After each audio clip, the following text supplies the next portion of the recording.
Malaysia کی مختلف جیلوں میں قید 315 سے زائد پاکستانی آج وطن واپس پہنچیں گے۔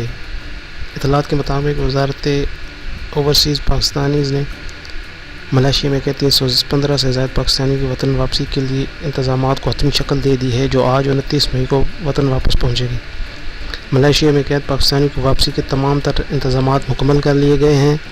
تفصیلات کے مطابق ملائیشیا میں پاکستانی سفارتخانہ کے کمیونٹی ویلفیئر اتاشی نے تمام پاکستانی قیدیوں کی واپسی کے لیے مطلوبہ دستاویزات حاصل کرنی اور انہیں تمام قیدیوں کو ایئرپورٹ پر اکٹھا کرنے کا ٹاسک بھی سونپ دیا گیا ہے۔ انہوں نے بتایا کہ وزیر اعظم کے معاون خصوصی ذوالفقار عباس بخاری ذاتی حیثیت میں اسلام آباد ایئرپورٹ پر رہا ہونے والے قیدیوں کو ریسیو کریں گے۔ رہا ہونے والے افراد کے خاندانوں کو اس اوورسیز پاکستانی فاؤنڈیشن کی جانب سے پہلے ہی آگاہ کر دیا گیا ہے۔